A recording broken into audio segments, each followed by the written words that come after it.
Hey y'all, hey. So I am here. I'm gonna be reviewing a new show. I'm sorry, y'all. Y'all know I'm like 5 months pregnant, so like work with me. I might have trouble breathing. I might need to stop. I might have to pee. Work with me. But I'm here for a new show. We are gonna be reviewing Summer House, Martha Yard's Vineyard or whatever. The Negro version, okay? So I don't watch whatever this thing is, the Summer House. I don't know, do they have another one? I don't watch that. But I seen that they was having a black version. So I said, okay, let me give it a little bit of try. So I watched it. And within like the first 10 minutes, I said, oh yes, I have to review this. You want to know why? Because these are people that are my age. I could not wait till I found this show, a reality show, where I had people that was in my age bracket. Now, because I've been watching reality TV a really, really long time, I've always had to watch people that was much older than me. Even now, like the girls that are like, not, I'm not calling nobody old, but I'm just saying the girls that are like in Real Housewives, they're like, but they're older, like the person who might be closest to my age in Real Housewives, I think might be Candace and Ashley, and even them, they're still like a couple of years older than me. But when I watched this, people was like in 2011 they started college, or 2012, which is pretty much when I started in college and stuff. So all of these people are people that I would have either been in high school with, I would have been in college with. I probably graduated either the same year that they did or within a year or two with them. So I'm like, yes, yes, and they black. So I'm like, yes, this is great. So I don't feel bad. I don't feel like I'm talking about my aunties. I don't feel like I'm talking about my mama. I don't feel like I'm talking about like my grandmama for some of these shows. I'm talking about people that is my classmates. I'm talking about people that I will go to the club with. I'm talking about people that was literally right next to me in chemistry class when I was in high school, and in business law with me when I was in college. So that's pretty much really the real reason I wanted to do it, because I'm like, yes, these are people my age bracket. Yes, amen. So we are going to go through this damn show. So far, we okay. We gonna get into it. So where we at? Okay, so like I said, we are at Martha's. Why can't I say it? Martha's Vineyard, okay?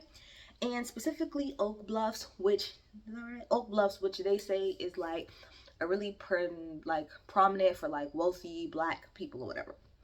So we start off with Jasmine, who is a screenwriter, and Silas, who is a financial advisor slash he's like in the army too. And they just got married about 3 months ago. So we kind of meet them. I'll get into how I feel about each person as the episode goes on, but like Jasmine, sis, you giving pick me vibes already. So we'll get there. Then we have Preston, because we're just gonna go through people. I mean, this is the order that people came into the house, but we're just gonna get into the people. Then we have Preston, who is an attorney, okay, and him and Silas are really cool because they're both alphas, the fraternity. Preston talks about how him and Silas didn't necessarily always get along, and I don't want to say why I think that is, because I don't want to be stereotypical about why I think that is, but we'll see if that plays into anything that happens down the line between them two. Then we have Bria. Bria is a fashion entrepreneur, and let's just start there, okay? This first episode is going to be very like, because this is people just coming in, this is going to be very like informal type of review, right? So Bria comes in, and like I said, Bria, very beautiful girl, very, very beautiful. And when she comes in, she brought her dog. And her dog is an emotional support dog. I'm pretty sure y'all all know people who got emotional support animals. They got the little, when they go to stores, they got like the little vest on them and stuff like that. And so Jasmine was kind of like, you got your dog with you. Now we're going to get into black people and dogs and how black people feel about dogs. Now, me personally, I have two dogs. I have a 6-year-old pit bull. He's like the best thing in the world to me. And then I have a 7-month-old, which you might hear him knocking on the door, because a 7-month-old Jack Terrier Russell, okay? So I am a dog person. However, I am black. So we'll get into it and just the whole culture. Like, if you white and you watching this, we'll get into the culture of how black people deal with dogs and stuff like that. Because, like, the thing about black people and dogs is, like, if you black and you have a dog, that dog is like your, especially if you don't have no kids, that dog is like your kid. It's like your baby. Like, you be treating them like that's your kid. You talk to them like that's your kid. That is your baby. But if you a black person and you don't have dogs and you don't mess with dogs, it's like the complete opposite. Like, it's just so complete opposite. We'll get into it about how that works normally. Okay. So we learn a little bit about Jasmine. Jasmine was like a Playboy bunny. She worked at the Playboy club or whatever the case may be. So she was a Playboy bunny at the club. And that's how she met the other girls that's going to be on the show. Or some of them, which is Jordan, Shanice, and Bria. All four of those people, so you got Jasmine, Jordan, Shanice, and Bria. They were all Playboy bunnies at the club. Now, Jasmine says that she's very close with Shanice and Jordan. But Bria, she didn't really hang out with as much, so she doesn't really know her as much. I'm trying to think, who invited her? Who invited Bria? Was it Shanice? I think Shanice is the one who's closer to Bria. Yes. Yes, Shanice is the one that's closer to Bria. So she said fine, she could invite her. So Bria comes into the house or whatever. Like I said, so she was like, oh, you got the dog? And Bria was like, yeah, this is my emotional support dog, you know, for anxiety, depression, all this other stuff. And so at that time, because all of this is important, at that time, all that was said by Jasmine is, oh, okay, well, we can help support you through that. We can help support you through that. And then told Bria and said, okay, because the dog's name is Milo. She was like, let me show you know, you and Milo, you know, where y'all gonna be staying or whatever. So on the way up to the room, Jasmine is pretty much like, well, yeah, you know, like, you know, we got the guys coming, you got this person coming, and you got that person coming. And Bria was like, well, I already have a man. So, like, you know, it is what it is. Like, I already have a man. Like, I'm wifed up. And so she was like, oh, okay, you are? And she said, yeah, I go out, shoot out with this white man. He lives over there in Germany, I think, right? And so she's only been with him for about 4 to 5 months, but she lives with him out there. But although she says that, Jasmine keeps trying to talk about the other guys. Now, this is one thing I will say about Jasmine so far from this first episode that I'm getting. Hun, don't be a Giselle. Don't be a Giselle. And when I say it, don't be a Giselle, I'm talking about from the Real Housewives of Potomac. Don't try to be the EP. Don't try to be the person that creates storyline, because that's what you're giving. And you gave that throughout this episode. On top of just being honestly really annoying, you was very much so giving, you were trying to executive produce. I understand that you're probably kind of like set up as like the core person that everybody in this group kind of know where you and your husband is. But girl, like they said later, let shit naturally happen. You don't have to try to orchestrate and construct shit to happen. Let it happen naturally. So anyway, so like I said, so Bria was like, you know, I already have a man or whatever. So I don't understand why Jasmine is still trying to talk to me about somebody else. And so then Jasmine says to Bria, oh, well, you know, like, how long y'all been together? Like I said, I think Bria said like 4 to 5 months or whatever. And Jasmine was like, oh, well, I can't really say much because after 6 months is when me and Silas got engaged. So remember that part. Remember that she said that, okay? And so in her confessional, Jasmine is like, well, I mean, you know, Bria is kind of the type of girl that hops around from man to man and person to person. So I don't really know how serious this relationship is, which again, I find funny. You just said that you can't judge because you got engaged to Silas after 6 months. But it's weird to you that she been with him for 5 months. Girl, Jasmine, don't make it make sense, sis. So then we have Jordan and Shanice. Jordan is in the car. She's on the phone with Shanice. She's on her way there. Shanice says how she ain't gonna be there till Friday and talk about how she wants to get like dick. That's what Shanice is saying. Jordan explains how pretty much ever since Jasmine has got married, how, you know, she's like really like a tight ass pretty much for the most part. So then we meet some of the other people. You have Nick, who is a sports I think, a sports brand manager. And then you have Alex, who is in advertising. Alex is fine. Okay. Alex is fine. He's fine. He's fine. He's fine. Okay. And they're both Kappas. Nick and Alex are Kappas.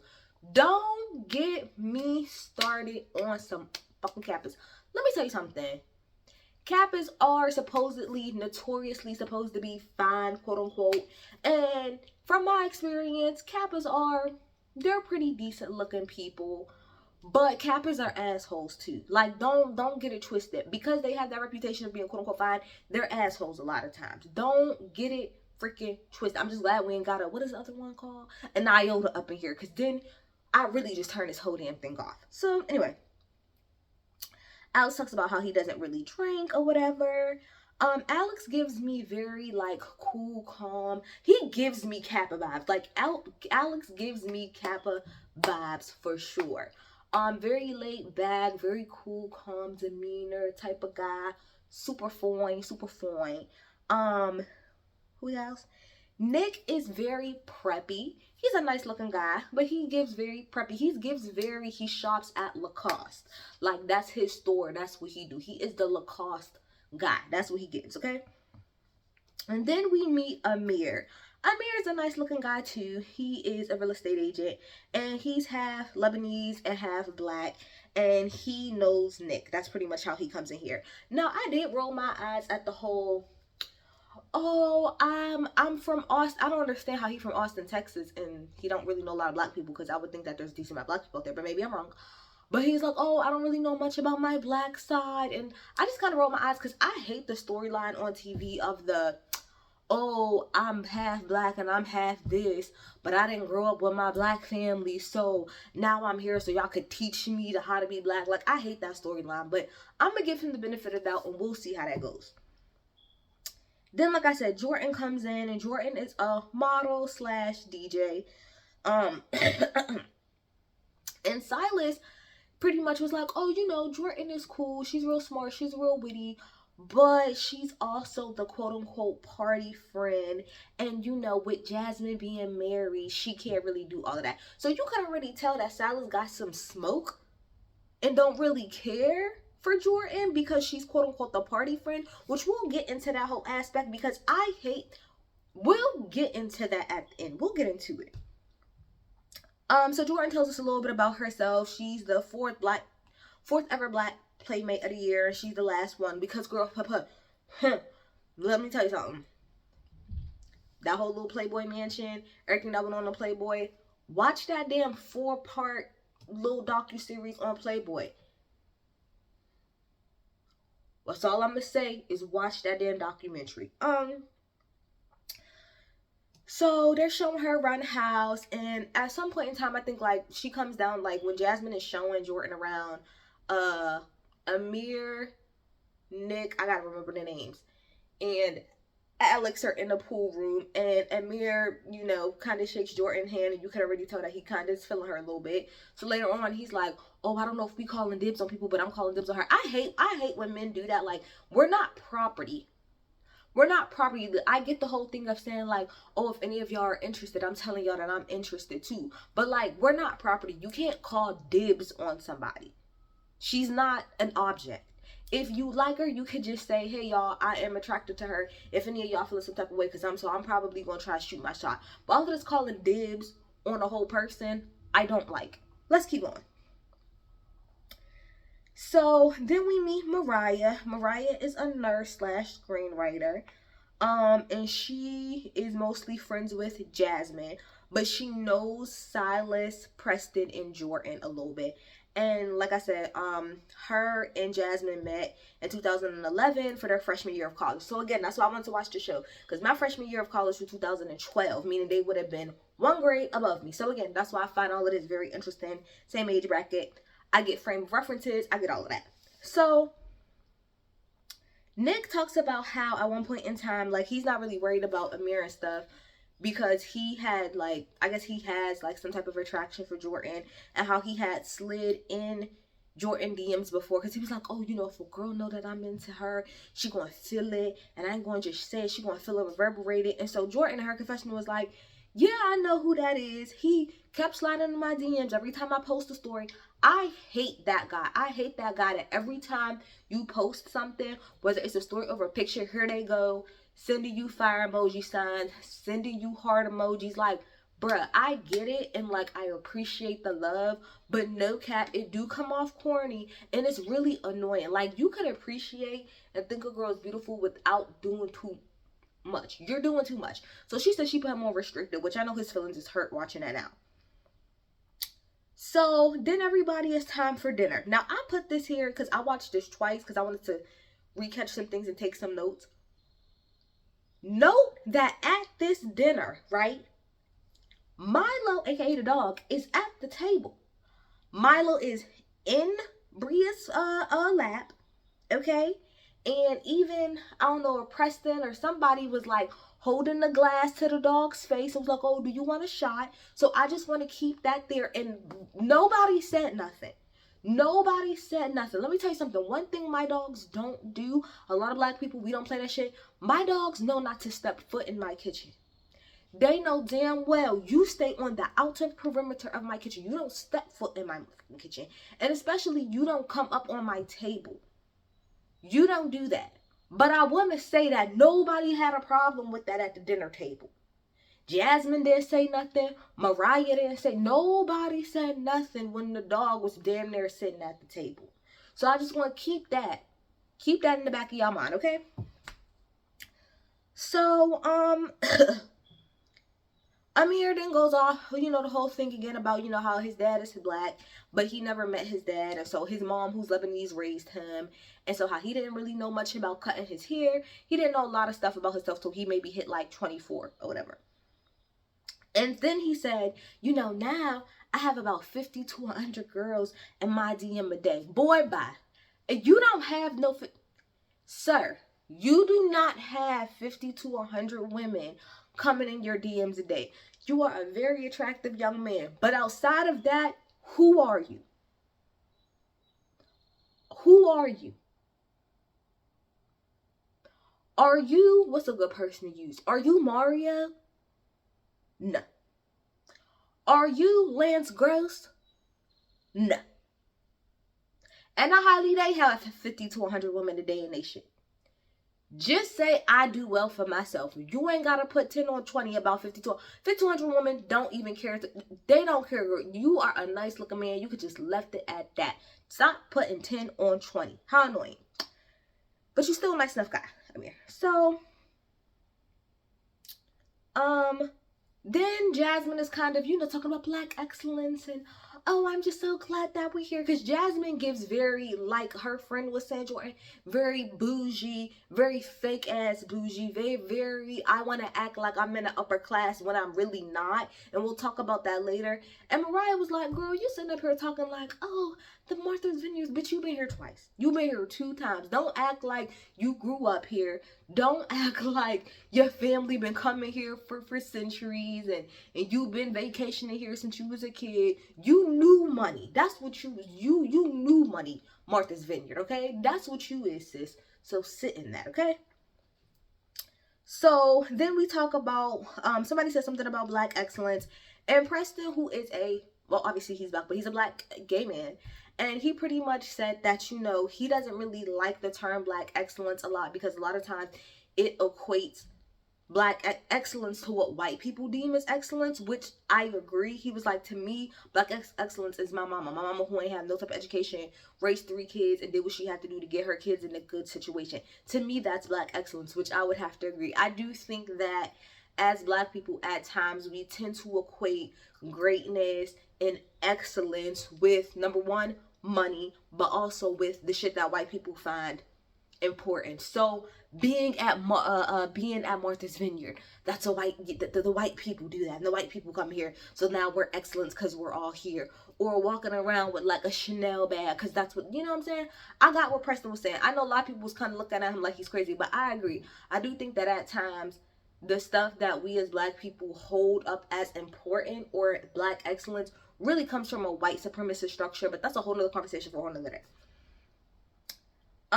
So then Jasmine says again, once the dinner's over, Jasmine says again to Bria, like, so you're really not gonna give any of these guys a chance? And it's like, bitch, she said that she was in a relationship. So why are you keep bothering her? And then Jasmine in her confession was like, I'm just saying it doesn't make much sense to me that you went all the way overseas to go live with a man that you didn't even know, and you know it's been 4 to 5 months. Well, it also don't make no sense to me that after being with a man for 6 months you got engaged, and then a year and some change after that y'all got married. Girl, it took me 2 years to get my master's degree. This shirt is older than 2 years. This tripod that I have is older than 2 years. So I don't understand how you being judgmental. And even if that's not the case, why is it any of your business? You just said that you and this girl ain't friends like that. You don't really know her like that. So if you don't really know her like that and you're not really friends like that, why is it any of your business on how she's handling her relationship? But I definitely don't get it when you got engaged to a man after knowing him for 6 months. I hate women like that. I hate women who the minute that they get married, now they think that they're above everybody else. Girl, your relationship ain't even that. You ain't been with this man that long. You don't even know him like that. Hate women like that. That shit really pisses me off. Cause girl, that ring means absolutely nothing. Y'all do not know each other. Like, let's be real. Y'all still in the honeymoon. Fuck the honeymoon part of the marriage. Y'all are still in the honeymoon part of y'all relationship. Y'all ain't even been through nothing. And you talking to somebody who been with that nigga for 12 years. Put in some time first. Then have something to say. But even with me being with my nigga as long as I have been, I don't walk around and judge people who've been in a relationship that long. Like, do what works for you. Don't worry about everybody else. And why are you trying to push somebody else on her when she already said she was in a relationship? Jasmine, worry about you and your... We'll get there. So, then the rest of this I'm going to kind of fly through because we're just going to hit the main points. So, then they all get into the hot tub later that night. And they do like the whole truth or dare. I hate when that happens. I hate when we be in a group of stuff. Not just them, but this happens all the time. Like when people my age group, we be in a group of stuff like that, and the first thing everybody want to do is play truth or dare. I hate it. I want us to find a different game to play. I be thinking it's lame because a lot of times it's just a whole bunch of sexual stuff, and I don't like it. I don't like it, and I be so tired of it. But anyway, they was playing truth or dare, and I think they both asked Alex, like, kiss who you think is you the most attracted to. She kissed Jordan.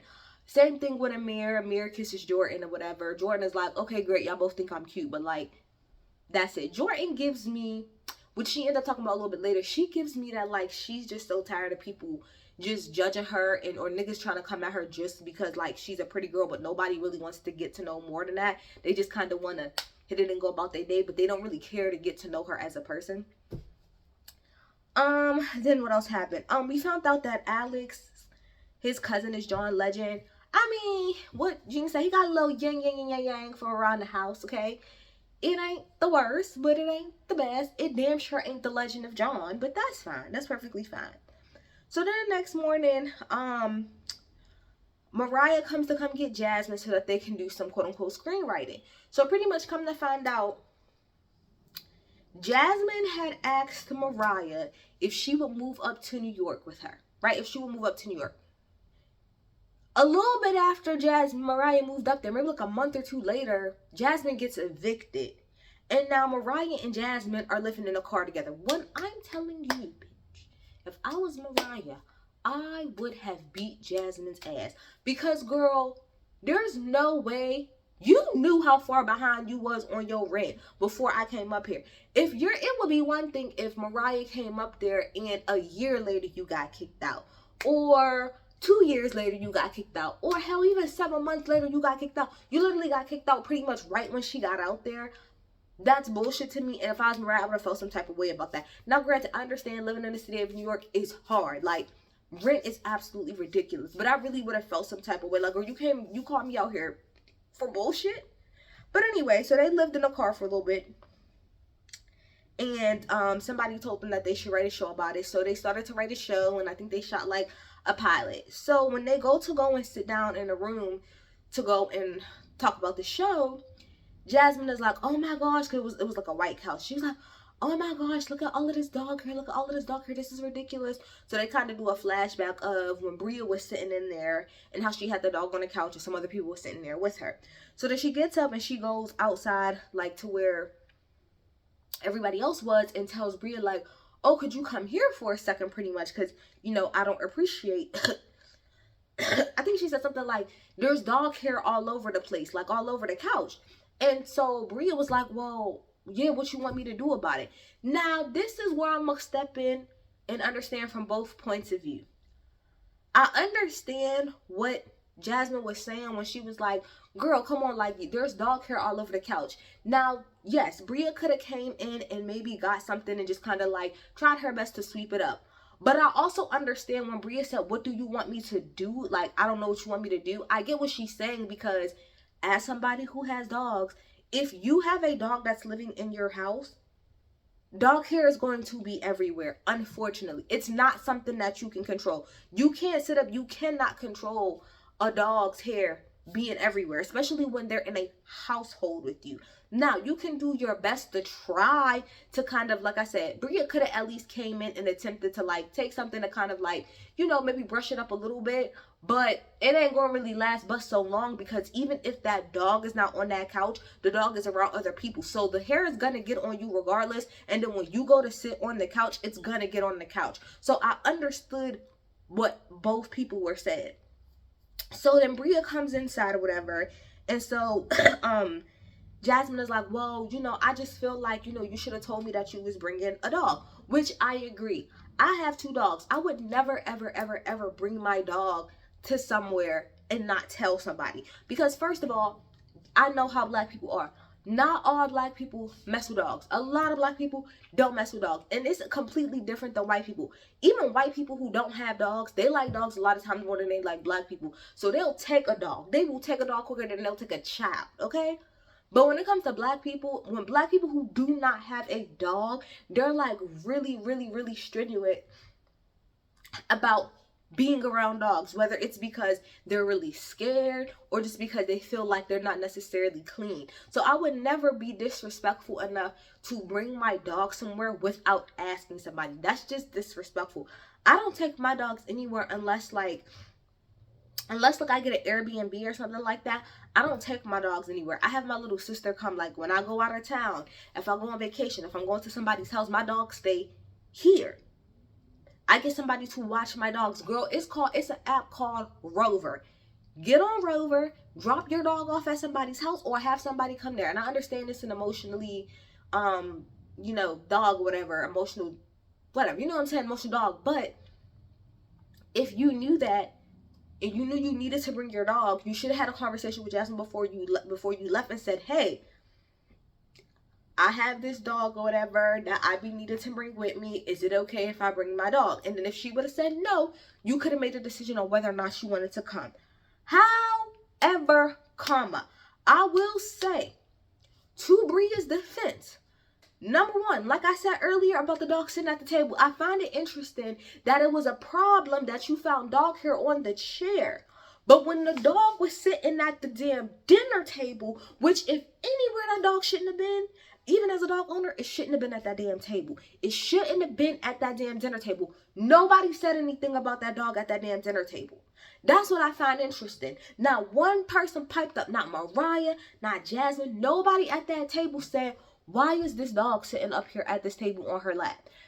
Like I said, even as a dog owner, I would have said something about that, but y'all didn't. So that's number one, why I don't understand. But number two, when you finally did see her with the dog, you did not establish anything with her when it came to the dog. You did not say once you took her to her room, oh, okay, well, you know, I understand that you need your dog. I get that. But is there a few things that we can just kind of run down as far as the dog? Because, like, I don't have dogs, and I don't know how other people in the house feel about dogs, but, like, could you make sure he's not on the furniture? Could you make sure that, you know, I don't know, he doesn't, because I know some people said something about him getting a pool. Can you make sure he doesn't get in the pool? Do you have a cage for him? Is there any way that you can kind of keep him in his room? Or, you know, do you have, like, a leash for him or something like that? None of that was spelled out when you seen that she had the dog. You just said, oh, Okay, well, let me show you to your room. That should have been established. If you didn't want the dog on the furniture, or there was a lot of things that you didn't want, you should have said that from the door the minute that you seen the dog. Should have said either A, you gotta go, or okay, now that you have the dog here, here are some of the things that I would like for you to do or not do with the dog. That conversation wasn't had until that very moment. So then, like I said, so Jasmine starts, bucking up a little bit. And so Bria didn't appreciate the way that Jasmine was talking to her. And she specifically felt like, I don't really know you, Jasmine. Like, yeah, we kind of know each other, but we're not cool like that. So don't come at me. Like, if you want to have the conversation, I think she said it felt like maybe Mariah should have had the conversation with her. But she's like, girl, you don't really know me well enough to be trying to check me and try to tell me about some stuff. So she ends up walking out. So then we keep going, and we have like a little quick scene with Samir, Nick, and Jordan pretty much explains that she's been celibate for the past year because of kind of like I was saying before, she be feeling like all men want to do kind of because she is a Playboy bunny. They just they see her, they want to hit, and they want to go about their day, and she wants to, know somebody on a different level than that. Then when Bria is laying on the couch or whatever, Jasmine is sitting at the table talking to Preston, but she didn't realize that Bria was right behind her. She was like, yeah, I really feel some type of way about that conversation. And Bria was like, I'm right here. Like, you don't have to talk about me. I'm right here. So she was like, oh, you're right there. You're right. Jasmine is fake. That's what I got from this first episode. Jasmine is fake as hell. So then Jasmine sits down and pretty much explains whatever she said. Like, oh, I wasn't trying to be rude. It's just the dog and the hair and stuff. So whatever, they hug it out. Bria still said that she felt like Jasmine was being fake as hell. I would have to agree. So they kind of chop it up to that.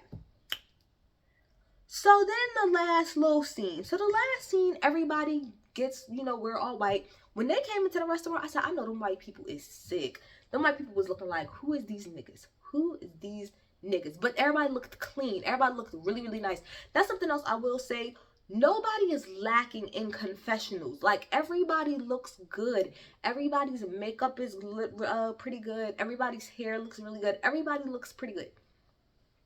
So when they get there, it comes up again pretty much. Silas kind of brings up the whole thing about, him not necessarily caring for when Jasmine and Jordan hang out because he feels like Jordan is a quote-unquote party girl. And then I think, who said something? Was it Alex? Alex was like, yeah, Jordan seems like a toxic friend, which he said he was just playing, but you could tell she felt some type of way about that.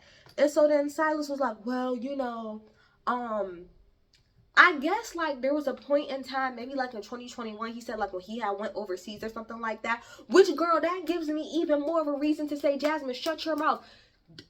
You got engaged to this man 6 months after y'all met, and then for damn near how long you wasn't even around him because he was overseas. At least this girl is living with this man. Like, that's what I'm saying about don't throw stones in glass houses. Just don't do it.